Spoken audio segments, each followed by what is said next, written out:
Hi, I'm Chris, and this is AFA Movie Reviews. I know it's been a while since I've done one, but here's the one I've just watched, and it was amazing.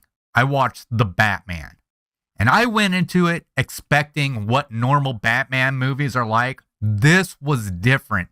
They took this and they turned it into, if I had to compare it to something really close, I'd have to say it was really close to Seven. I don't know if you remember that with Morgan Freeman and Brad Pitt. And this was an amazing movie. It was probably the darkest Batman movie I've ever seen. But it was amazing what they did. They didn't do what they normally do with Bruce Wayne, where he was just throwing money to get more tech. This was like a low-tech Batman. He was actually more like a detective than what he was a superhero, and I loved it. And, he went, all his stuff, the way he moved around Gotham was interesting. The Batmobile. The Batmobile wasn't something that looked like it was sci-fi or came out of a sci-fi movie. From the way I read, was the Batmobile was actually a race car that Bruce Wayne drove when he was younger, and he just modified it to create the Batmobile. This thing was amazing. I loved how it looked, the way it sounded. It was awesome. But the characters in the movie, you had Robert Pattinson as the Batman, did a great job, was wonderful at it. You had Zoe Kravitz, Lenny Kravitz's daughter, played Catwoman, and she was amazing in the movie. Paul Dano was the Riddler.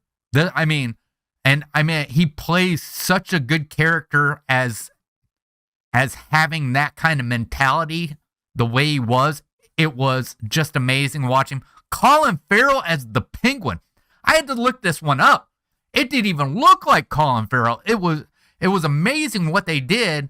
And the Penguin, there was such a lot of stuff with him that it was amazing. He was actually kind of working with Batman, even though he was from the underground and he was, into different kind of criminal activities.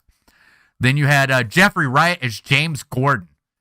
Great. He was almost like the Robin before Robin, because he was actually with Batman almost all the time. Then you had John Turturro as Carmine Falcone.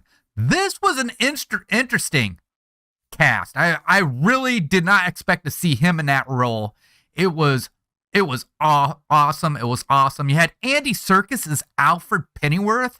It was awesome to see Andy Serkis, obviously, in something where he wasn't, just CGI, doing a CGI character. Of course, he's done roles where he didn't do CGI characters, but it was awesome to see him. And as Alfred, but the Batman, if you haven't seen it, it's in theaters, but it's also on HBO Max. So if you have HBO Max, go check it out. It's an amazing movie. I was surprised. I just figured it was going to be something that I wasn't going to like, but it was so different. It was suspenseful. It was thrilling. It was like one or two steps just below a horror movie. But I don't know if it would be something that you want to show your kids. I'd probably watch it first and then make the decision on your own. But this Batman, like I said, the darkest Batman I ever seen, and I loved it. I thought it was more realistic, more in our life, and it was just amazing. So once again, if you haven't seen it, go see it in the theaters, or if you have HBO Max, watch it on HBO Max, because I'm telling you, this movie really surprised me. But that is going to do it. That is going to do it for AFA Movie Reviews. I don't know when I'll be doing my next one. I just do these whenever I see something I think is interesting and I want to share with you. So I hope to catch you and see you next time on AFA Movie Reviews. We'll see you later. Have a good day.